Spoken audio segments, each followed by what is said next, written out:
हम आज इस मीटिंग से जुड़े हुए प्रत्येक व्यक्ति के लिए मैं परमेश्वर को धन्यवाद करता हूं, क्योंकि परमेश्वर ने हम सबको हालेलुया भला चंगा रखा है। परमेश्वर हमें सुरक्षित रखा है और परमेश्वर की उपस्थिति हमारे साथ में रहा, उसके लिए हम परमेश्वर को धन्यवाद करते हैं। Hallelujah hallelujah. हमारी चारों तरफ कई तरह की अप्रिय घटनाएं घटी, कई तरह से लोग परेशान हैं महामारी के कारण और प्राकृतिक आपदाओं के कारण। हमारे देश में विदेशों में हालेलुया लोग परेशान हैं। हालेलुया हमारे देश के सीमावर्ती क्षेत्रों में लोग परेशान हैं। हालेलुया लोग टेंशन में है, तनाव में है, लेकिन हम सबको परमेश्वर ने आज सुबह उनकी उपस्थिति में परमेश्वर में जो शांति है उस शांति को अनुभव करते हुए, परमेश्वर में जो आनंद है उसका अनुभव करते हुए उसके चरणों पर आने के लिए प्रभु ने हमें सहायता किया। हम परमेश्वर को धन्यवाद करते हैं। हालेलुया। हम धन्यवाद करते हैं आज के इस भजन संहिता के लिए भी जो हमने पढ़ा। हालेलुया हम हमारे मन को हालेलुया नम्र करते हुए उसको उपस्थिति में आए। परमेश्वर हमारी बातों को सुनने के लिए, हमारी प्रार्थना सुनने के लिए और हमें हालेलुया अपने मार्ग हमें समझा करके उनके मार्ग में हमें ले चलने के लिए प्रभु तैयार है। आइए हम उस हालेलुया हम उसके साथ हम परमेश्वर का वचन का मनन करने के लिए हम जाएंगे, मनन करेंगे। पहली कुरिन्थियों की पत्री से हम लोग पिछले दिनों में मनन कर रहे हैं। आज भी हम लगातार उस अध्ययन को हम जारी रखेंगे, उस मनन को हम जारी रखेंगे। पहली कुरिन्थियों की पत्री पिछले संडे को हमने 5वीं और 6वीं अध्याय से हमने मनन किया था।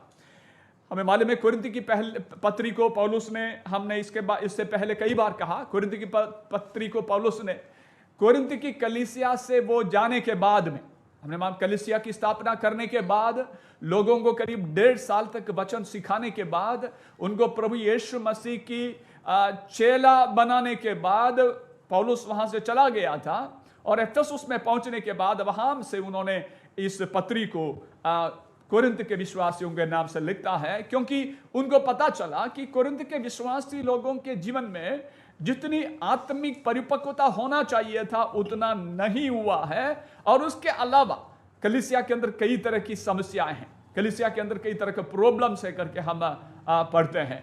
तो हम ये देखते हैं कलीसिया की इन समस्याओं के कारण कलीसिया के लोग विश्वास जीवन में परिपक्वता को नहीं पा रहे हैं। वो they are not growing in the grace and in the knowledge of the Lord Jesus Christ as they ought to B.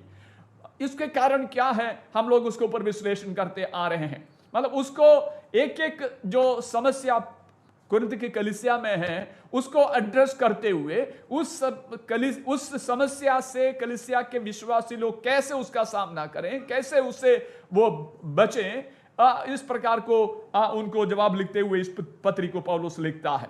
हमने ये देखा कि पौलुस ये कहता है कि कलीसिया के लोग जो है बाहर से देखेंगे तो उसमें कोई कमी नहीं है। यदि कोई बाहर से कोई देखेंगे कलीसिया तो बिल्कुल बिल्कुल सही है। हम यहां पर देखते हैं, हमने उसमें पढ़ा था पहले उसकी पत्री में पहला अध्याय का 1-2 आयतों को हमने पढ़ा था। हम इस आयतों को फिर से पढ़ेंगे। उसकी 5 और 6 में हमने ये पढ़ा कि बाहर से देखेंगे तो कलीसिया बहुत सुंदर नजर आता है और दूसरे विश्वासी लोग भी देखेंगे तो, अन्य विश्वासी लोग देखेंगे तो ऐसे है कि परमेश्वर के वचन में उसमें लिखा हुआ है, मसीह यीशु में तुम पर ऐसा अनुग्रह हुआ कि उसमें होकर तुम हर बात में अर्थात सारे वचन और सारे ज्ञान में धनी किए गए। परमेश्वर के वचन की ज्ञान में कोई कमी नहीं है कलीसिया में। और यह भी हमने देखा कि मसीह की गवाही तुम में पक्की निकली। 6ठी आयत, पहला अध्याय 6ठी आयत। और भी हम देखते हैं इसमें कि वो ये भी हम उसमें देखते हैं कि ये लोग जो है उसकी 7वीं आयत में यहां तक कि किसी वरदान में तुम्हें घटी नहीं, कोई वरदान में घटी नहीं। और हमने ये भी देखा कि वो प्रभु यीशु मसीह के प्रकट होने की बाट जोते रहते हो। वो सोचते हैं कि यीशु मसीह आएगा हमको लेने के लिए, हम उनके साथ हालेलुया उठ जाएंगे। लेकिन वहां पर पौलुस फिर उसकी गहरे में जाकर के कलीसिया के जो समस्याएं हैं, मतलब इस प्रकार की धोखे में न रहना। यदि कलीसिया इसी प्रकार आगे जाएंगे, इसी प्रकार आगे बढ़ते जाएंगे तो वो यीशु मसीह की आगमन पर उनके लिए समस्या खड़ी हो सकती है। वो धोखे में न रहना करके पौलुस उनको इन एक एक समस्याओं को उसकी समाधान हालेलुया सजेस्ट करते हुए पौलुस इस पत्री को लिखता है। तो हम ये देखते हैं पौलुस इतनी वरदानों को, वचन की ज्ञान को जो सब उनके पास है, और उसके बावजूद पौलुस उसको कहता है कि मैं तुम्हें आत्मिक लोगों के जैसे मैं तुमसे बात नहीं कर सका, परंतु जैसे शारीरिक लोगों से और उनसे जो मसीह में बालक है ना। कहते हैं अभी भी मसीह में बालक है। हम इसको कई बार सुना, फिर भी मैं पृष्ठभूमि के बारे में एक तौर पर इसको इसलिए बोल रहा हूं।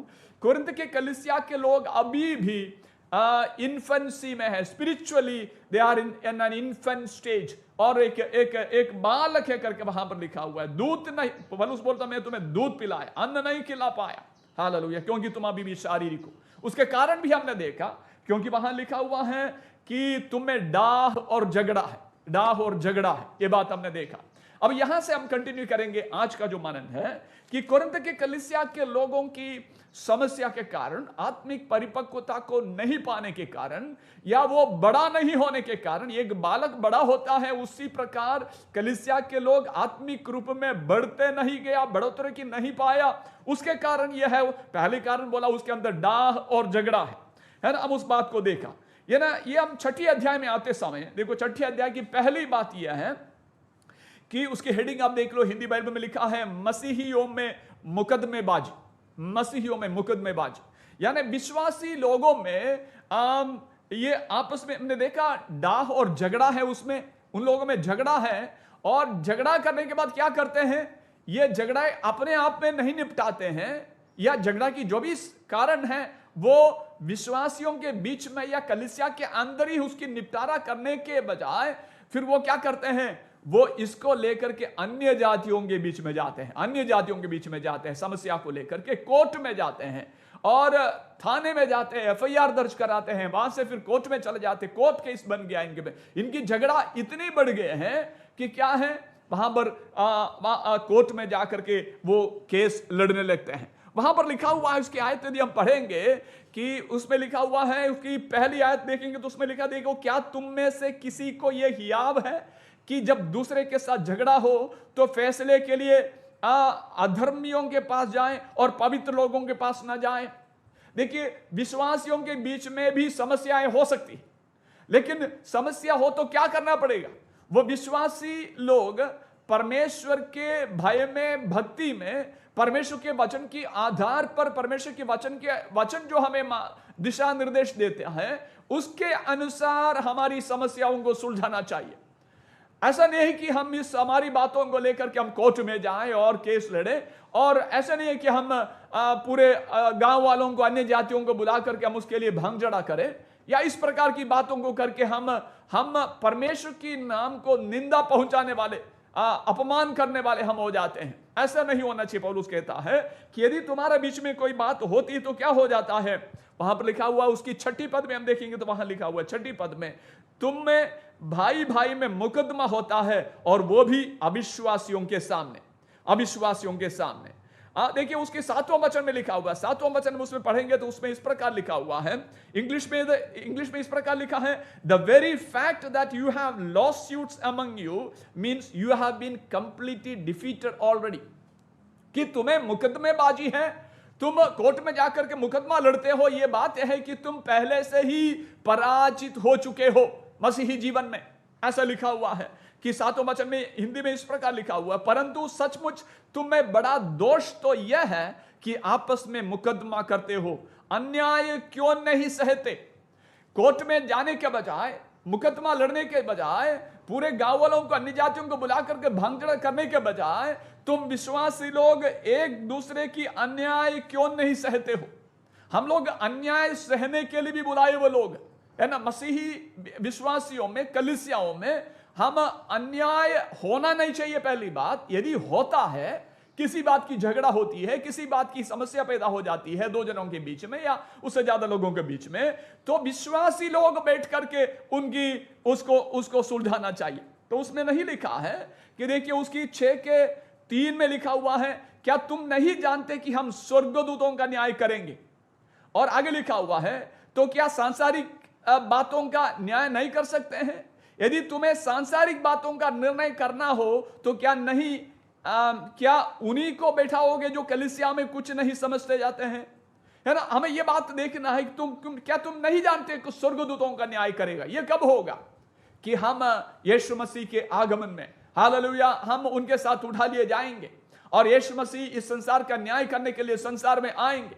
अंतिम न्याय के समय में स्वर्गदूत जो पहले से ही परमेश्वर के प्रति अनाज्ञाकारी हुआ था, उनका न्याय करने के लिए हमें परमेश्वर उपयोग करेगा, स्वर्गदूतों का न्याय करने के लिए। यदि हम पवित्र लोग स्वर्गदूतों का न्याय करने वाले हैं, क्या हमारे बीच में छोटी सी जो डिस्प्यूट होता है, विवाद होता है, क्या हम उसकी फैसला नहीं कर सकते हैं?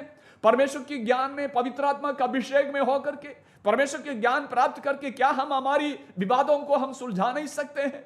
उसके बजाय हम क्या करते हैं? हम अन्य जातियों के पास में जाते हैं हमारी झगड़ा निपटाने के लिए, हमारी बातों के निपटारे के लिए हम कोर्ट में जाते हैं, थाने में जाते हैं।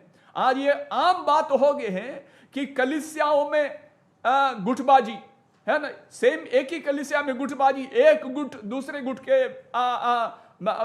विरोध में कोर्ट में जाते हैं, केस लड़ते हैं। बहुत सी कलीसियाओं में इस बात को हम देखे जाते हैं, कलीसिया के अंदर देखे जाते हैं। विश्वासी लोग आपस में झगड़ते हैं, है ना। कई बार हम सोचते हैं कि हम ऐसा नहीं करते हैं, हम लोग कोर्ट में नहीं जाते केस में लेकर के, लेकिन हम क्या करते हैं, हम लोगों के पास जाकर के हम लोग शिकायत करने लगते हैं, उसने मेरे बारे में ऐसा कहा, इस बारे में ऐसा किया, इस प्रकार करके फिर बात बिगड़ जाती है और कलीसिया के अंदर विभाजन आ जाते हैं, फूट आ जाते हैं। उसके बजाय हमें क्या करना चाहिए? पौलुस पवित्र आत्मा में होकर के कहता है, हम परमेश्वर की वचन के अनुसार आत्मा की अगुवाई में, आत्मा की हम अगुवाई पा करके परमेश्वर की सलाह के अनुसार हम इस बातों को हमारे बीच में हमें निपटाना चाहिए करके परमेश्वर का वचन हमें सिखाता है। तो इसमें लिखा आता है कि 7वीं वचन में लिखा, हमने ये देखा कि जो the very fact that you have lawsuits among you, ऐसा लिखा है, means you have completely defeated already. यह होना ही नहीं चाहिए कि तुम अन्याय को सहना चाहिए था, और अन्याय क्यों नहीं सहते, अपनी हानि क्यों नहीं सहते हैं, है ना। परंतु तुम तो स्वयं अन्याय करते और हानि पहुंचाते हो, और वो भी भाइयों को। क्या तुम नहीं जानते कि अन्यायी लोग परमेश्वर के राज्य के वारिस नहीं होंगे? देखिए फिर से ही बात आता है कि इस प्रकार के आचरण करने वाले लोग परमेश्वर के राज्य के वारिस नहीं होंगे। इसका बॉटम लाइन यह है, पौलुस जो भी कहता है, कहने के बाद बोलता है, तुम कलीसिया में तुम वचन के अच्छे ज्ञानी होंगे, तुम्हारे पास वरदान, ऐसे वरदान होंगे, अन्य भाषा में बातें करते होंगे, चंगाई होता होगा, इस प्रकार के वरदान तुम्हारे पास प्राप्त होगा। लेकिन इन सब होने के बावजूद तुम यीशु मसीह के आने के बाट जोते रहते हो, और क्या है, यीशु मसीह आएगा और हमें ले जाएगा, इस प्रकार की अपेक्षा करते हुए उसके आने का बाट भी जोते रहते हो। लेकिन तुम्हारे बीच में मुकदमेबाजी होती है, आपस में झगड़ा होती है, झगड़ा को लेकर अन्य जातियों के बीच में जाते हैं, परमेश्वर के नाम को और कलीसिया को अपमानित करते हैं। और वहां लिखा हुआ है कि अन्यायी लोग परमेश्वर के राज्य के वारिस नहीं होंगे। हम इस बात को यदि समझेंगे कि हमारे मसीही जीवन में सब कुछ हो सकता है, इसलिए मैंने बोला बाहर से देखेंगे तो सब कुछ हो सकता है, सब कुछ सही दिखता है ना। हम कई बार मेरे साथ भी ऐसे हुआ, हम बाजार में जाते हैं, हम एप्पल को खरीदते हैं, मैं मेरे जीवन के अनुभव को बोलता हूं आपको, एप्पल यानी सेब खरीदते हैं हम दुकान से, और बाहर से बिल्कुल अच्छा दिखता है और बिल्कुल चमकता है, और हम वहां पर दुकान में हम उसको पहचान नहीं पाता है, वो खराब है, अंदर से खराब है करके। लेकिन उसको घर में हम ला करके उसको खाने के लिए हम जब काटते हैं, कई बार बाहर से बहुत अच्छा दिखने वाली, चमकने वाली सेब जो है वो अंदर से बिल्कुल सड़ा हुआ दिखता है, खाने लायक नहीं रहता है ना। उसको बोलते हैं कोर रोटन। कोर का मतलब है कि अंदर भीतर जो है सड़ा हुआ, कोर रोटन। कई कलीसियाएं इस प्रकार होती हैं, कई विश्वासी लोग इस प्रकार होते हैं। पौलुस को कोरिन्थ की कलीसिया इस प्रकार दिखता है। पौलुस जब कोरिन्थ की कलीसिया को देखता है, उस चमकने वाली सेब के समान, उस एप्पल के समान दिखाई देता है कि बाहर से बिल्कुल बढ़िया दिखता है, कुछ मतलब बाहर के लोगों को बड़ी अच्छा दिखता है। लेकिन पौलुस जब कलीसिया की आत्मिक स्टेटस को, उस आत्मिक लेवल को पौलुस जब मूल्यांकन करता है पवित्र आत्मा की उपस्थिति में, जब पौलुस पाता है दे आर कोर रोटन, अंदर से भीतर से सड़ा हुआ। मतलब ये अंदर से सड़ने का कारण क्या है? और पौलुस बोलता है यदि इस प्रकार हो तो ये खाने के लायक नहीं, या दूसरे शब्दों में कहेंगे ऐसे लोग परमेश्वर के राज्य के वारिस नहीं होंगे। बिल्कुल दो टूक शब्दों में बिल्कुल बिल्कुल क्लियरली पौलुस बोलता है, उसमें कोई संदेह की बात नहीं। कलीसिया के कहने वाले इस प्रकार हो तो वो परमेश्वर के राज्य के वारिस नहीं होंगे। इसलिए पौलुस ने पिछले अध्याय में जब पढ़ा था कि ऐसे पाप करने वालों को, यानी ऐसे खमीर को कलीसिया से बाहर निकालो, क्योंकि थोड़ी सी खमीर गूंदे हुए पूरे आटे को खमीर बनाता है या खराब करता है। तो हमें यह बात देखना है, खमीर हमारे जीवन के अंदर, खमीर का मतलब दुष्टता, पाप और इस प्रकार की बातें, यानी मुकदमेबाजी और इस प्रकार की बातें कलीसिया के अंदर, एक विश्वासी के जीवन के अंदर नहीं होना चाहिए। यदि ऐसा हो तो उसको दूर करने के लिए पौलुस बोलता है, बड़े प्रेम से कोरिन्थ की कलीसिया के लोग समझाता है, वो गुस्से में नहीं। उनको पत्री लिखने का उद्देश्य यह है, यानी ये वचन आज हम सुनने का उद्देश्य यह है कि हम, पौलुस कोई गुस्से से नहीं लिखता है, परंतु कोरिन्थ की कलीसिया के लोगों में जो परमेश्वर के राज्य के वारिस होने के लिए उनके जीवन में जो रुकावटें हैं, जो समस्या हिंड्रेंसेस है, उसको दूर करने के लिए पवित्र आत्मा में होकर के पौलुस कहता है और इस पत्री को उनको लिख करके बोलता है, तुम्हारे बीच में से इन सारी बातें हटाओ। आइए हम यहां से आगे बढ़ेंगे और हम आगे आएंगे तो उसमें लिखा हुआ है कि 7वें अध्याय में आएंगे। एक और समस्या को हम इस पर देखते हैं 7वें अध्याय में, मतलब यहां पर विवाह से संबंधित समस्या जो है पौलुस उसके बारे में बात करता है, शादी से संबंधित समस्याओं के बारे में। यानी उसकी पहली आयत 7वें अध्याय का, रोबिन पढ़ेंगे, रोबिन 7वें अध्याय का पहला वचन, उसके 1, 2, 3 वचन पढ़ेंगे। पहली कोरिन्थियों की पत्री। मैं आपसे अनुरोध करता हूं अपना बाइबल खोल करके देखें, अपना बाइबल खोल करके इस वचनों को देखें। हम ऐसा है कि ऑनलाइन जो है आराधना का, ऑनलाइन प्रीचिंग, एक प्रॉब्लम यह है कि हम अपने घर में हैं और हम इधर उधर हम ध्यान भटकेंगे तो भी कोई देखेगा नहीं। इसलिए ऐसा नहीं होना चाहिए। जैसे हम चर्च में बैठते हैं वैसे ही बैठ करके हमें पूरे ध्यान परमेश्वर के वचन को ऊपर लगाते हुए बाइबल को खोल करके उस पर देख करके हमें पढ़ना है, ध्यान देना है और पूरा वचन को सुनना है। 7वें अध्याय, रोबिन पढ़िए, पढ़ने मत करेंगे रोबिन। यस, पहला कोरिन्थियों 7वां अध्याय की पहली आयत। उन बातों के विषय में जो तुमने लिखी, यह अच्छा है कि पुरुष स्त्री को न छुए, परंतु व्यभिचार के डर से हर एक पुरुष की पत्नी और हर एक स्त्री को पति हो। बस हम इसको आगे हम पढ़ेंगे। मैं उसको इंट्रोडक्शन के रूप में पढ़ा है। कोरिन्थ की कलीसिया में मैंने आपको कहा पहले से ही, कोरिन्थ की कलीसिया के लोग जो है अन्य जातियों में से विश्वास में आए। अन्य जातियों में से अधिकतर लोग अन्य जातियों में से, कुछ लोग, बहुत कम लोग यहूदियों में से विश्वास में आए, बाकी सारे लोग, जो मेजोरिटी है, अन्य जातियों में से विश्वास में आए हैं। ये जो कलीसिया के अंदर समस्याओं का कारण, जिन समस्याओं के बारे में हम लोग अभी बात करते हो, इन समस्याओं का एक मुख्य कारण यह है कि अन्य जातियों में यह समस्या है। उनके लिए ये सब कुछ पाप नहीं, अन्य जातियों के लिए, लेकिन लोग विश्वास करके, यीशु में विश्वास करके कलीसिया में आने के बावजूद, उसके बाद ये जो है बाहर की समस्याओं को लेकर के लोग अंदर आ गए कि बाहर जो आपस में लड़ाई करते हैं, आपस में डाह और झगड़ा रखते हैं, कोर्ट में जाते हैं एक दूसरे से लड़ने के लिए, इस प्रकार की बातें। लेकिन कलीसिया में जब ये बात होती है तो क्या करना चाहिए? वो कलीसिया के अंदर नहीं होना चाहिए। इसलिए हमने देखा पिछले बात जो है हमने देखा वहां पर कलीसिया में अनैतिकता, ये तो अन्य जातियों में होता है, लेकिन पौलुस कहता है ऐसी अनैतिकता जो अन्य जातियों में भी नहीं होता है, ऐसी, मतलब पूरे दुनिया कलीसिया के अंदर आ गया, दुनिया की सारी बातें कलीसिया के अंदर आ गई। और पौलुस यहां पर इन बातों को विश्लेषण करते हुए उनको चिट्ठी लिख करके कहता है, कोरिन्थ की कलीसिया के लोगों में वैवाहिक जीवन के बारे में, यानी शादी के जीवन के बारे में उनकी कुछ समस्या आ गई। समस्या ये आ गई कि लोग विश्वास में आने से पहले उन्होंने शादी कर चुका था, कई लोग शादी कर चुके थे, लेकिन कुछ लोग क्या कर दिया, विश्वास में आने के बाद पति या पत्नी दोनों में से एक विश्वास में आ गए और दूसरे विश्वास में नहीं आया, स्पाउस जो है विश्वास में नहीं आया, तो लोगों ने क्या करना शुरू कर दिया, जो अविश्वासी पति हो या पत्नी हो उसको तलाक देना शुरू कर दिया। तलाक देना शुरू कर दिया। तो इस ऐसी समस्याएं आ गया, तो पौलुस ये जो बातें जो पौलुस के सामने आ गया, ये खुद लोगों ने चिट्ठी लिखा कि ऐसी ऐसी बातें कलीसिया में हो रहा है, तो हम इसके बारे में कैसे करना चाहिए, कैसे हम इस बातों को निपटना चाहिए।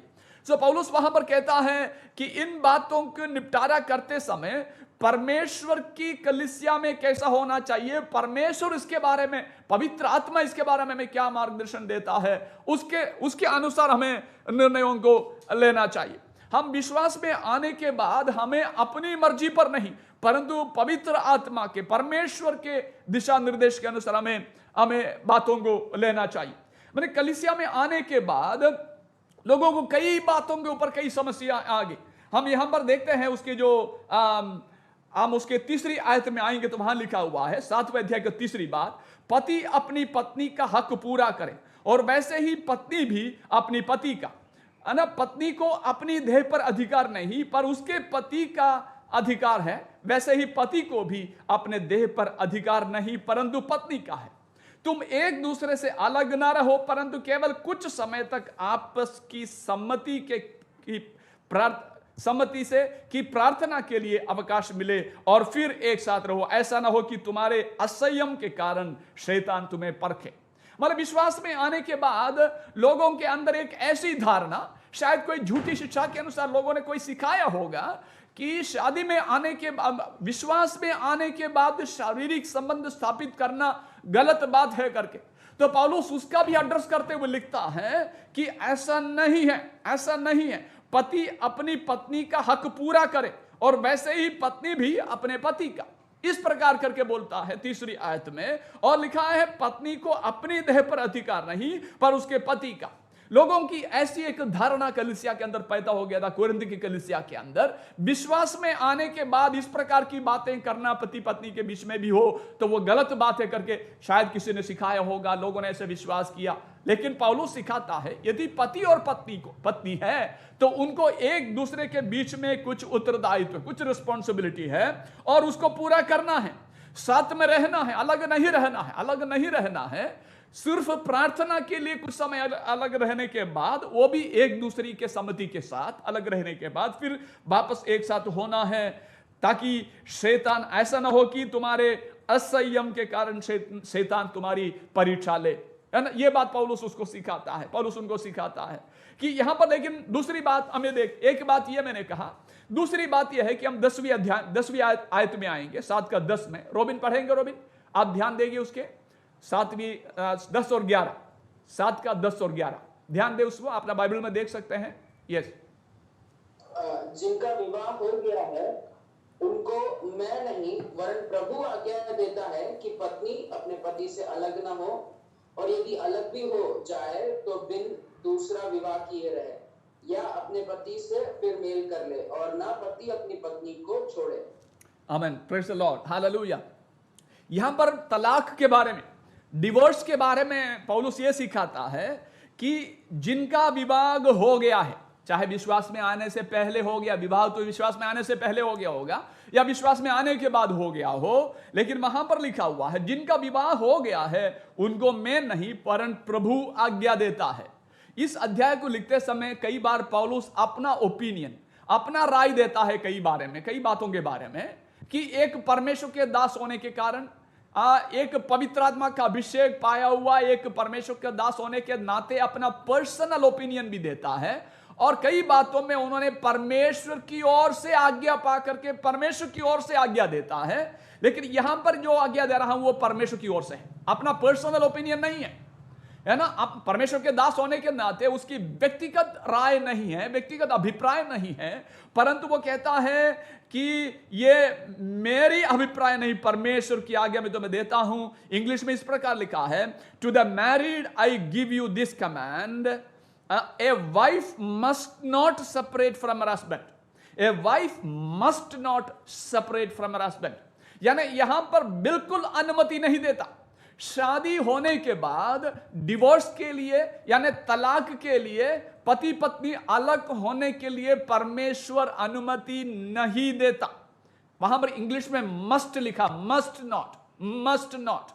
हिंदी में इतना शब्द कठोर नहीं है वहां पर, है ना। वहां लिखा हुआ है प्रभु ये आज्ञा देता है कि पत्नी अपने पति से अलग न हो। उसके लिए इंग्लिश में लिखा है कि ए wife must not separate from her husband, must not, बिल्कुल नहीं होना चाहिए, बिल्कुल अलग नहीं होना चाहिए। मतलब शादी के बाद कभी अलग होने के बात के बारे में सोचना भी नहीं चाहिए। वो परमेश्वर के वचन की यानी परमेश्वर की व्यवस्था के विरोध में है। आमीन। उस बात को हमें समझ रहे। आगे लिखा हुआ है कि यदि अलग भी हो जाए तो दूसरा विवाह बिना किए रहें। और वो सेंटेंस वहां पर पूरा नहीं होता, आगे लिखा है या अपने पति से फिर मेल कर ले। वहां पर मेल मिलाप के बारे में फिर वहां पर वचन दे करके पौलुस कहता है कि मेल मिलाप के अलावा देखिए पति पत्नी के बीच में भी समस्याएं हो सकती हैं। यह होता है, कलीसियाओं में होता है, विश्वासी लोगों के बीच में होता है। लेकिन वहां पर कहता है उसके कारण तलाक करना परमेश्वर की व्यवस्था नहीं है, परमेश्वर का वचन नहीं है। यदि कुछ समय के लिए वाद विवाद हो गया, डिस्प्यूट हो गया, तो भी क्या करना चाहिए? वहां पर लिखा हुआ है फिर मेल मिलाप कर ले। और न पति अपनी पत्नी को छोड़े। पत्नी को भी अनुमति नहीं देता, पति को भी अनुभव नहीं देता। 10वीं आयत में बोला है पत्नी अपने पति से अलग ना हो, और 11वीं आयत के अंतिम भाग में बोला है न पति अपनी पत्नी को छोड़े। तलाक बिल्कुल मना है परमेश्वर के वचन के अनुसार। तो यह बात हम देखते हैं कि परमेश्वर के वचन बिल्कुल क्लियरली, स्पष्ट रूप में हमें सिखाता है परमेश्वर की कलीसिया में, विश्वासी लोगों के जीवन में यह समस्या बिल्कुल नहीं होना चाहिए। हम इसके बारे में पुराने नियम में भी हम देखते हैं परमेश्वर क्या कहता है। मलाकी की पुस्तक में आएंगे। मलाकी की पुस्तक में हमें मालूम है कि उसकी दूसरे अध्याय में, मलाकी रोबिन पढ़ने में मदद करेंगे। रोबिन उसका दूसरे अध्याय का 13 से लेकर के हम पढ़ेंगे, 13 से कुछ आयतों को। मलाकी की पुस्तक उसका दूसरा अध्याय, उसका 13 से लेकर कुछ आयतों को पढ़ेंगे। मलाकी 2:13 से आगे। फिर तुमने यह दूसरा काम किया है कि तुमने यहोवा की वेदी को रोने वालों और आहें भरने वालों के आंसुओं से भिगो दिया है, यहाँ तक कि वह तुम्हारी भेंट की और दृष्टि तक नहीं करता और न प्रसन्न होकर उसको तुम्हारे हाथ से ग्रहण करता है। तुम पूछते हो ऐसा क्यों? इसलिए क्योंकि यहोवा तेरे और तेरी उस जवानी की संगिनी और ब्याही हुई स्त्री के बीच साक्षी हुआ था जिससे तूने विश्वासघात किया है। बस हम इसको यहाँ पर समाप्त करके हम आगे को देखेंगे। फिर इसमें लिखा हुआ है कि देखिए भविष्यवक्ता कहता है यहाँ पर तुमने ये काम क्या किया है? यहोवा की वेदी को रोने वालों, आहें भरने वालों के आंसुओं से भिगो दिया। यानी इस्राएल के लोग रो रहा है, आंसू बहा रहा है। किस बात के लिए? आगे लिखा हुआ है कि तुम्हारी भेंट की और दृष्टि तक नहीं करता परमेश्वर, और ना प्रसन्न होकर तुम्हारे भेंट को तुम्हारे हाथ से ग्रहण करता है। ने लोगों की भेंट को परमेश्वर ग्रहण नहीं कर रहा, लोगों की आराधना को परमेश्वर ग्रहण नहीं कर रहा है, प्रसन्न होकर के ग्रहण नहीं कर रहा है। इसलिए लोग रो रहे हैं, आंसुओं को वेदी को भर रहा है, वहां लिखा हुआ है। और तुम पूछते क्यों? तुम पूछते हो ऐसे क्यों? हमारे भेंट को परमेश्वर प्रसन्न होकर के ग्रहण क्यों नहीं कर रहा? हमारी आराधना को परमेश्वर क्यों नहीं ग्रहण कर रहा? आगे उसके कारण लिखा हुआ है, इसलिए क्योंकि यहोवा तेरे और तेरी उस जवानी की संगनी और ब्याही हुई स्त्री के बीच साक्षी हुआ था जिसे तूने विश्वासघात किया है। You have broken your faith with your wife, ऐसा लिखा हुआ। तुमने तुम्हारे पत्नी के साथ तुमने विश्वासघात किया है। तो हमने यहां पर देखता है कि वहां पर परमेश्वर का वचन बिल्कुल अनुमति नहीं देता। वहां पर लिखा हुआ इंग्लिश में यदि देखेंगे तो हम इसमें बहुत ही महत्वपूर्ण उस वचन को मैं आपको पढ़ करके सुनाऊंगा उसके वचन को इंग्लिश में कि मलाकी के पुस्तक उसका दूसरा अध्याय, इन वचन को देखेंगे। उसमें लिखा हुआ है कि उसके 14 वचन में पढ़ूंगा आपके लिए, 14 वचन इंग्लिश में। यू आस्क वाई, तुम पूछते हैं क्यों? It is because the Lord is acting as the witness between you and the wife of your youth, because you have broken faith with her, though she is your partner, the wife of your marriage covenant. तुम्हारी पत्नी, she is your partner, the wife of your marriage covenant. Marriage यानी शादी एक covenant है, एक वाचा है। तुम अपने पत्नी के साथ, अपने यानी पत्नी अपने पति के साथ परमेश्वर यहोवा को साक्षी बना करके शादी के समय एक वाचा बांधा है। उस वाचा को तोड़ने के लिए पति और पत्नी को परमेश्वर अधिकार नहीं देता, क्योंकि परमेश्वर ने उसको जोड़ दिया है। परमेश्वर को गवाही बना करके जोड़ दिया है जो शादी पति पत्नी को, उसको तोड़ने का अधिकार इस संसार में किसी को नहीं देता। परमेश्वर ना पति पत्नी को देता है और तीसरा व्यक्ति को देखता है। इसलिए हम ये देता है कि कई लोग क्या करता है, कलीसियाओं में भी शादी तोड़ने वाले भी होता है। पति पत्नी को शादी तोड़ने के लिए एनकरेज करने वाले लोग होते हैं। लेकिन ऐसे लोगों को यह समझना चाहिए कि परमेश्वर का वचन ऐसे लोगों के विरोध में है। या शादी, किसी का भी शादी, अलग लोगों को, पति पत्नी को अलग करने के लिए कोशिश करने वाले लोग, यह बात अच्छी तरह से समझना है कि वो बात परमेश्वर के वचन के विरोध में है। यदि ऐसा कोई करेगा तो परमेश्वर का दंड उनके ऊपर आएगा, उनकी पीढ़ियों के ऊपर आएगा। कि शादियों को तोड़ने वाले लोगों को यह बात याद रखना है। पति पत्नी, वहां लिखा हुआ है, they are partners of the marriage covenant, partners of the marriage covenant. वो शादी की वाचा की सहभागी है, ऐसा लिखा हुआ है। परमेश्वर को साक्षी बना करके किया हुआ शादी की सहभागी है, और उन सहभागियों को अलग नहीं कर सकता, है ना। इसलिए शादी के बाद हम परमेश्वर के वचन को कोट करते हुए बोलता है, जिसको परमेश्वर ने जोड़ा है उसको मनुष्य अलग ना करे। परमेश्वर का वचन बिल्कुल स्पष्ट में देता है। लेकिन आज हम क्या देखते हैं, आज हम बाहर के लोगों को तो छोड़ दो, लेकिन परमेश्वर की कलीसिया के अंदर, परमेश्वर की कलीसिया के अंदर हम आज देखते हैं कि हम पश्चिमी देश की बातों को देखेंगे तो वहां की आंकड़ा बहुत ऊंचा है। शायद कलीसिया के बाहर अन्य जातियों में, पश्चिमी देशों में करीब 50-60% शादियां टूट जाती है, तलाक हो जाते हैं। और कलीसिया के अंदर भी उसकी गिनती कम नहीं है। पश्चिमी देशों की बात मैं बोल रहा हूं, कलीसिया के अंदर भी तलाक की आंकड़ा कम नहीं है। 50 से 60% शादियां टूट जाती है, तलाक में पहुंचते हैं। हम इस बात को कलीसिया के अंदर भी पश्चिमी देशों में देखते हैं। हमारे देश में भी आज ये बात बढ़ती जा रही है। आज विश्वासियों के बीच में शादी तोड़ने की बात तो एकदम हल्के में लोग बात करते हैं, बिल्कुल लाइटली उसके बारे में बात करते हैं, चलो छोड़ देते हैं। लेकिन परमेश्वर का वचन इसके बारे में हमें क्या सिखाता है ना। वहां पर देखेंगे, मलाकी की पुस्तक में हम देखेंगे, उसके आगे लिखा हुआ है, देखिए उसमें हम आगे पढ़ते समय उसमें लिखा हुआ है कि देखिए उसके 16 पद में, 2:16 में लिखा है, क्योंकि इस्राएल का परमेश्वर यहोवा यूं कहता है, मैं स्त्री त्याग से घृणा करता हूं, है ना। मैं स्त्री त्याग से घृणा करता हूं। इंग्लिश में इस प्रकार लिखा है, I hate divorce says the Lord of God of Israel. I hate divorce. मैं तलाक से मैं घृणा करता हूं, स्त्री त्याग से मैं घृणा करता हूं। देखिए परमेश्वर यदि किसी बात के बारे में घृणा करता है, उसमें से एक बात यह है कि शादी तोड़ना, डिवोर्स करना, तलाक करना, अलग होना परमेश्वर डिवोर्स करता है। आज हमें इस बात को, मैं आपको ये इस बात को कहते हुए एनकरेज करना चाहता हूं। आज हमें हमारी कलीसियाओं में, हमारे विश्वासी लोगों में, चाहे वो गांव में है हो या शहर में हो, कहीं पर भी रहने वालों हो, हमें यह सिखाना होगा, शादी करते समय हम परमेश्वर की उपस्थिति में परमेश्वर को साक्षी बना करके एक वाचा बांधते हैं। उसके बाद कभी शादी तोड़ने के विषय में ना पति पत्नी को सोचना है, ना कोई तीसरे व्यक्ति को सोचना, उसके अधिकार किसी का भी पास नहीं है।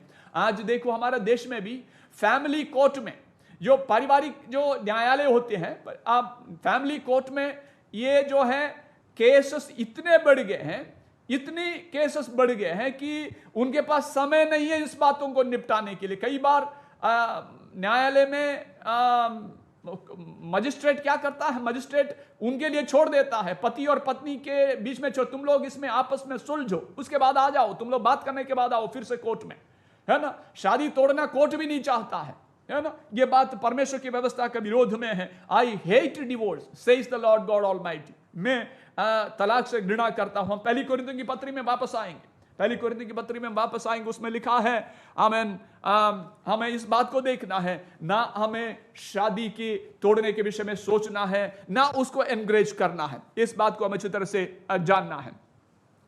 और यहां से आगे बढ़कर के हम देखेंगे कि कुछ और बातों को हम इसमें देखेंगे। पहली कोरिन्थियों की पत्री में हम इसके विषय में बात करने के बाद देखिए 7वें अध्याय में कई बातों के बारे में हम देखते हैं। देखिए उसके 17 में 7 की 17 में हम पढ़ेंगे तो इस प्रकार लिखा हुआ है, जैसा प्रभु ने हरेक को बांटा है, जैसे प्रभु ने हरेक को बांटा है और जैसा परमेश्वर ने हरों को बुलाया है वैसे ही वो चले, है ना।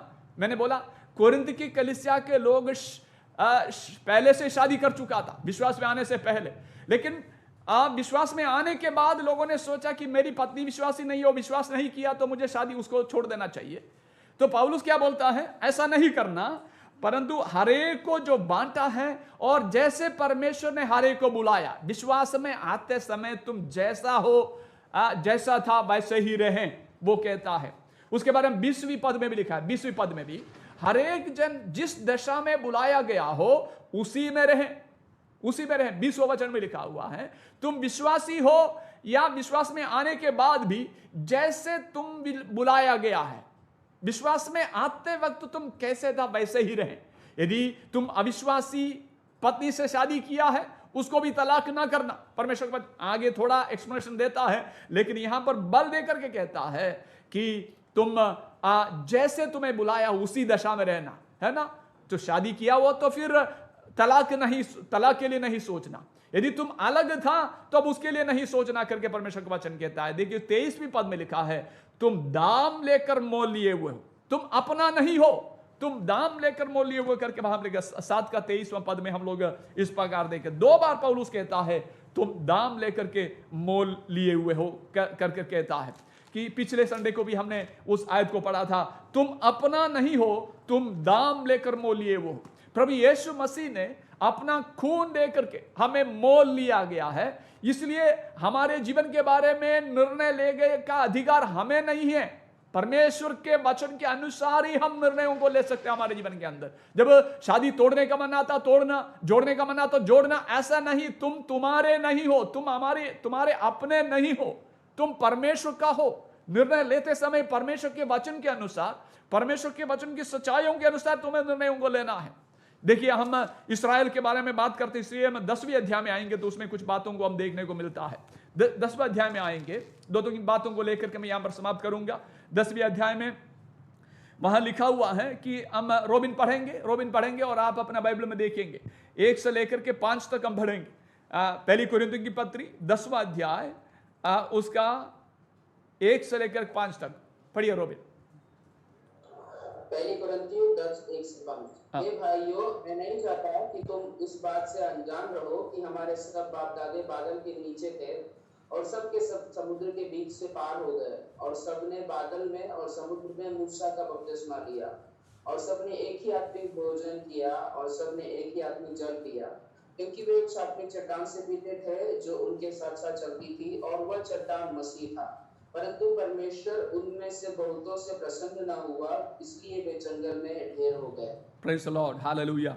अब देखिए उसका 1 से लेकर के 4 तक आयतों को देखेंगे तो बिल्कुल ये जो सेब चमकता है, बिल्कुल बढ़िया सा एप्पल दिखता है। वहां पर क्या दिखा, वहां पर कलीसिया के बारे में वहां पर लिखा हुआ है कि हम सब है ना बादल के नीचे थे और सब समुद्र के बीच में पार हो गए, और सब ने बादल में और समुद्र में मूसा का बपतिस्मा लिया, है ना, बपतिस्मा लिए हुए लोग। और आगे लिखा हुआ है सब ने एक ही आत्मिक भोजन किया, सब ने प्रभुभोज भी खाया, प्रभुभोज भाग लिया, सब ने एक ही आत्मिक जल पिया, क्योंकि वे उस आत्मिक चट्टान से पीते थे जो उनके साथ साथ चलते थे, वो चट्टान मसीह था।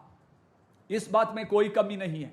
लेकिन आगे की आयत पढ़ेंगे, 5वीं आयत, वहां लिखा हुआ है परंतु परमेश्वर उनमें से बहुतों से प्रसन्न न हुआ, इसलिए वे जंगल में ढेर हो गए, है ना। बाहर से बिल्कुल बढ़िया अच्छा दिखता था, है ना, बपतिस्मा लिया, प्रभु भोज लिया, एक साथ आत्मिक भोजन खाया, आत्मिक जल को पिया, और जो चट्टान से पीते थे जो वो मसीह था, कहता है मसीह था। इस्राएल के लोगों के बारे में लिखा, उनकी जो है मरुभूमि यात्रा, जंगल की यात्रा का समय में जो अनुभवों के बारे में इसमें लिखा हुआ है। लेकिन यह सब कुछ होने के बावजूद, मैंने कहा इन सारे वरदान कलीसिया के विश्वासी लोगों के जीवन में होने के बाद, वचन के ज्ञानी होने के बावजूद, ये क्या था, दे वर कोर रोटन फ्रूट्स, अंदर से सड़ा हुआ। परंतु परमेश्वर उनमें से बहुतों से प्रसन्न ना हुआ, इसलिए वे जंगल में डेर हो गए। क्यों यह वचन हमें सिखाता है?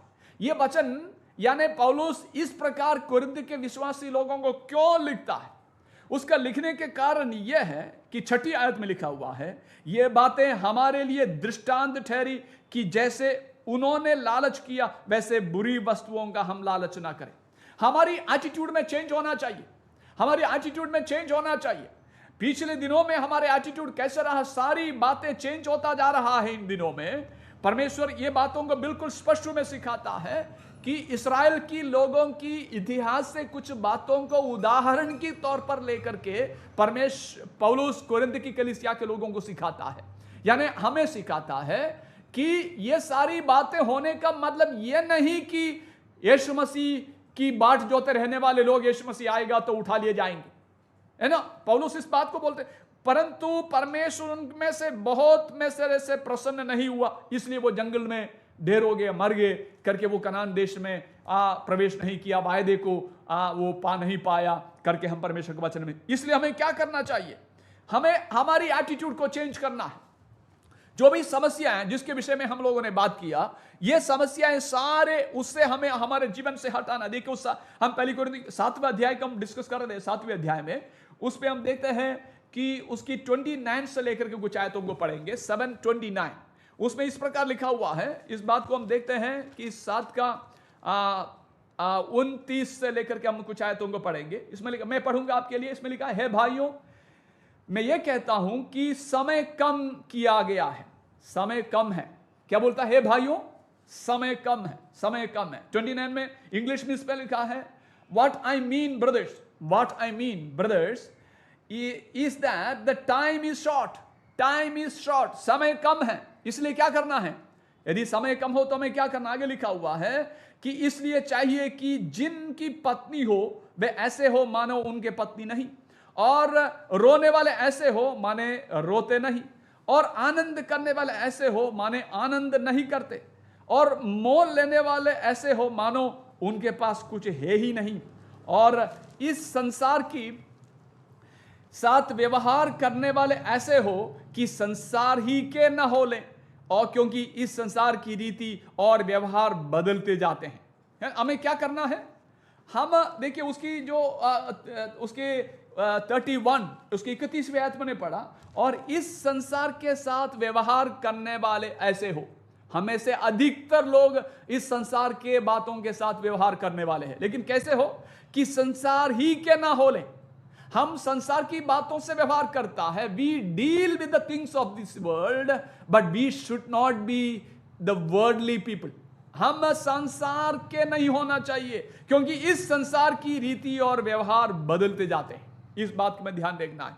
पिछले दिनों में इसका मतलब यह है कि हम कहते हैं हम बातों को खरीद लेते हैं, लेकिन ऐसा ना हो कि हम अपने आनंद के लिए, देखिए मालिक, हम मोल लेने वाले हो मानो उसके पास कुछ है भी नहीं। हम मोल लेने वाले हो, लेकिन हमारी एटीट्यूड कैसे होना चाहिए, हमारी भावना कैसे होना चाहिए कि हमारा नहीं है वो, है ना। हम इस बात का ध्यान देने वाले हैं कि हम मसीही विश्वासी होने के कारण हम ये संसार के रीति पर नहीं, हमारी एटीट्यूड को चेंज करना है। हम चीजों को खरीदते समय, मोल लेते समय, केवल वो हमारे लिए ही नहीं होना चाहिए, है ना। हमारे पास जो है वो दूसरों की आशीष का कारण होना चाहिए। हमें परमेश्वर ने आर्थिक रूप में आशीषों को दिया है, केवल वो हमारे लिए, हमारी बच्चों के लिए, हमारी पीढ़ी के लिए नहीं।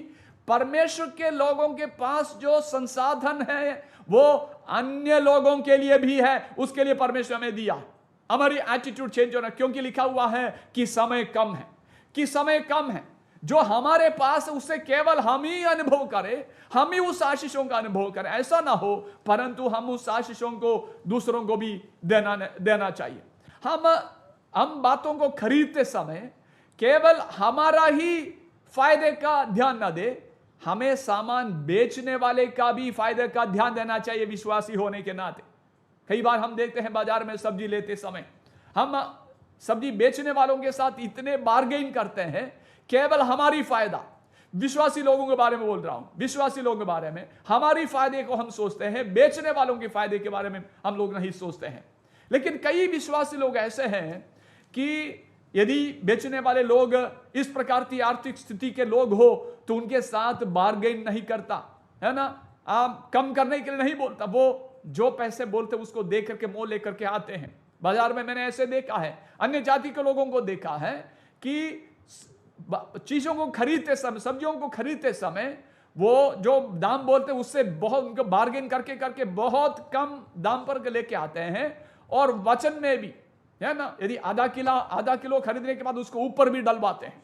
इस प्रकार की बात, इस प्रकार की बातों को हम देखते हैं। लेकिन यहां पर पौलुस बोलता है, देखिए उस आयत को हमने यहां पर इस प्रकार पढ़ा था, देखिए उसमें लिखा है, रोने वाले ऐसे हो मानो रोते नहीं, और आनंद करने वाले ऐसे हो मानो आनंद नहीं करते। आनंद करने के लिए हम इन सारी बातों को करता है, हमें हमारी अपनी फायदे के लिए। लेकिन वहां पर लिखा है कि मोल लेने वाले ऐसे हो कि उनके पास कुछ है ही नहीं। हम इस संसार की रीति से बदलना है। 32 से लेकर के हम उस आयतों को पढ़ेंगे, 32 से लेकर के, और रोबिन पढ़ने के लिए मदद करेंगे 32 से लेकर के कुछ आयतों को।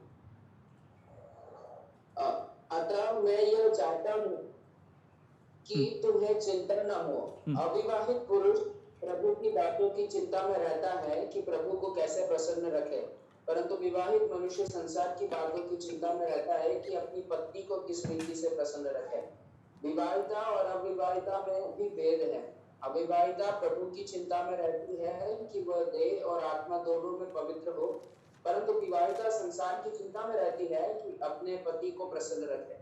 मैं ये बात तुम्हारे ही लाभ के लिए कहता हूँ, न कि तुम्हें फंसाने के लिए, वरन इसलिए कि जैसा शोभा देता है वैसा ही किया जाए कि तुम एक चित्त होकर प्रभु की सेवा में लगे रहो। आमीन। वहां पर बस हम इसको यहां पर समाप्त करेंगे। वहां लिखा हुआ है कि हम परमेश्वर की चिंता करने वाले, परमेश्वर की सेवा के लिए, वहां लिखा हुआ कि तुम एक चित्त होकर प्रभु की सेवा में लगे रहें, एक दूसरे को प्रसन्न करने के लिए उसके ऊपर चिंता करने वाले नहीं। हमारे घर के बारे में, हमारे पति पत्नी के बारे में, हमारे बातों के ऊपर चिंता करके हम परमेश्वर की बातों के लिए हमारे पास समय नहीं होता, ऐसा ना हो जाए। इसमें लिखा हुआ है कि उसके लिए उसके ऊपर चिंता करने वाले। विवाहिता और अविवाहिता में भेद है। अविवाहिता प्रभु की चिंता में लगे रहती है ना, इस अविवाहिता प्रभु की चिंता में लगे रहती है, ना संसार की चिंता में। तो ये संसार की बातों को ऊपर, अपने घर की, अपने परिवार की चिंता में रह करके हम इन बातों को करते हुए परमेश्वर को प्रसन्न करने वाले बातों से हम पीछे हटते हैं। तो ये बातें हमारे लिए किस बात के लिए घटी? हम 10वें अध्याय में फिर से आएंगे। 10वें अध्याय में एक और आयत पढ़ करके मैं यहां पर समाप्त करूंगा। हम उसके 6वीं आयत को पढ़ा था, इस्राएल के बाद लोगों के उनके जीवन के बारे में। देखिए उसमें हम उसके 6वीं आयत से नीचे पढ़ के जाएंगे। उसमें लिखा हुआ है 10:6 मैं पढ़ रहा हूं आपके लिए। इसमें लिखा है कि ये बातें हमारे लिए दृष्टांत ठहरी कि जैसे उन्होंने लालच किया, इस्राएल के लोगों ने लालच किया, वैसे हम भी बुरी वस्तुओं का लालच ना करें, और ना हम तुम मूर्ति पूजक बनी जैसे कि उनमें से कितने बन गए थे। जैसा लिखा हुआ है, लोग खाने पीने बैठे और खेलने कूदने उठे, और ना हम व्यभिचार करें जैसा उनमें से कितनों ने किया था। ये सब विश्वासी लोगों के बारे में बोल रहा हूं, विश्वासी लोगों के बारे में बोल रहा हूं। उन्होंने ऐसा किया था, और एक दिन में 23,000 लोग मर गए, और न प्रभु को परखें जैसे उनमें से कितनों ने किया, और सांपों के द्वारा नष्ट किए गए। और न तुम कुड़कुड़ाओ जिस रीति से उनमें से कितनों ने कुड़कुड़ाए और नष्ट करने वाले द्वारा नष्ट किए गए। विश्वासी लोगों के बारे में बोल रहा हूं, उनके जीवन की समस्याओं के बारे में। और पौलुस कोरिन्थियों को इन बातों को लिख करके उनको चिताता है, तुम लोगों के बीच में ऐसा न होना चाहिए। 11वीं आयत लिखा है, परंतु ये सब बातें जो उन पर पड़ी दृष्टांत की रीति पर थी, और वे हमारे चेतावनी के लिए जो जगत के अंतिम समय में रहते हैं लिखी गई है। पौलुस बोलता है समय कम है, पौलुस बोलता है समय कम है, और हम कब, हमारा कौन सी समय है? जगत के अंतिम समय रहने वाले हैं हम। इसलिए प्रभु बोलता है ये पीढ़ी जो है यीशु मसीह की आगमन के समय में रहने वाले पीढ़ी है हम लोग। मेरे और आपके बारे में बोल रहा हूं। इसलिए हमें क्या बोल रहा हूं? ये सारी बातें हमें दृष्टांत के रूप में, हमें कलीसिया के अंदर की ये सारी समस्याएं, जो कोरिन्थ के कलीसिया के अंदर जो समस्याएं थी, इस तरह की समस्याएं हमारे बीच में भी हो सकते हैं, हमारे परिवार के अंदर हो सकते हैं, हमारे बच्चों के जीवन के अंदर हो सकते हैं, पति पत्नी के बीच में हो सकते हैं, कलीसिया के लोगों के, विश्वासी लोगों के आपस के रिलेशनशिप के बीच में हो सकते हैं। लेकिन इन सारी बातें हमारे बीच में रहते हुए धोखे में नहीं रहना कि हम प्रभु आएंगे तो प्रभु के साथ जाएंगे। पौलुस बोलते हैं अन्यायी लोग प्रभु के राज्य के वारिस नहीं होंगे। इसलिए हमें क्या करना है? इन दृष्टांतों से हमें सीखना है, इन दृष्टांतों से हमें सीखना है कि कोरिन्थ की कलीसिया से हमें सीखना है, इस्राएल की इतिहास में सीखना है। इन वचन को सुनने वाले मेरे और आपके व्यक्तिगत जीवन में, हमारे पारिवारिक जीवन में इन बातों से हमें सीखना है। हमारे बीच में यदि कोई समस्या हो, यदि कोई वाद विवाद हो, हम दूसरे लोगों के बीच में ले आकर के सारे लोगों के बीच में इन बातों को फैला करके परमेश्वर के नाम को और परमेश्वर की कलीसिया को अपमानित करने वाले नहीं। हम आपस में बैठ करके, यदि किसी दो जन के बीच में समस्या हो, पहले उन दोनों को बैठ करके परमेश्वर के प्रेम में सहनशीलता के साथ आपस में बातें करके निपटाना चाहिए। यदि ऐसा नहीं हो तो परमेश्वर की कलीसिया के सामने, एल्डर्स के सामने ला करके इस बात उनके बीच में निपटाना चाहिए, प्रेम की भावना से, सहनशीलता के साथ। परमेश्वर की आत्मा का फल हमारे जीवन में दिखना चाहिए हम समस्याओं को निपटाते समय, उस तरह हमें करना चाहिए। और विवाह के संबंध में हमने देखा कैसे होना चाहिए, पौलुस कैसे स्पष्ट रूप में उनको मार्गदर्शन देता है। ना कोई अलग होने के लिए, पति पत्नी अलग होने के लिए ना सोचे, और कोई उनको अलग करने का प्लान भी ना बनाए, अलग करने के लिए भी कोशिश ना करें। दोनों बराबर परमेश्वर की उपस्थिति में कठोर पाप के रूप में परमेश्वर, इसलिए परमेश्वर बोलता है आई हेट डिवोर्स, मैं तलाक से घृणा करता हूं, स्त्री त्याग से मैं घृणा करता हूं। आइए अपने आंखों को बंद करें, परमेश्वर के वचन के सामने अपने आप को समर्पण करते हुए हम हालेलुया आज देखेंगे हमारे जीवन के अंदर, शायद हमारे जीवन के अंदर यह समस्या नहीं होगा और कुछ समस्याएं हो सकती हैं। हम एक दूसरे का समाधान, हमारे संबंध में या कलीसिया के अंदर, हमारे चर्च लाइफ में, हमारे जीवन के अंदर और समस्या हो सकती है जो कोरिन्थ की कलीसिया का ना हो, और कुछ नई समस्या हो सकती है। लेकिन चाहे कुछ भी हो, परमेश्वर का वचन हमें स्पष्ट रूप में उन सारी बातों के लिए हमें दिशा निर्देश देते हैं, हमें मार्ग निर्देश देते हैं, हमें उससे कैसे निपटना चाहिए। हमारे जीवन के अंदर की बातों की समस्याओं को अन्य जातियों के समान नहीं, हमें परमेश्वर की कलीसिया के लिए इन बातों की निपटारा करने के लिए परमेश्वर की आत्मा की बिल्कुल स्पष्ट हमें दिशा निर्देश देता है। उसी के अनुसार हमें निपटाना, उसी के अनुसार हमारे चर्च लाइफ होना चाहिए, हमारे मसीह जीवन होना चाहिए। उसके लिए अपने आप को समर्पण करते हुए प्रार्थना करें। आइए हम परमेश्वर के हाथों में अपने जीवन को समर्पण करके प्रार्थना करें। हालेलुया। हम एक गीत गाएंगे, एक गीत गाते समय इस वचन को मनन करेंगे, वचन के आधार पर अपने जीवन को समर्पण करते हुए हम प्रार्थना करें। Hallelujah, hallelujah. भाई एलेक्स के साथ एक हम गीत को गाते समय हम भेंट भी चढ़ाएंगे।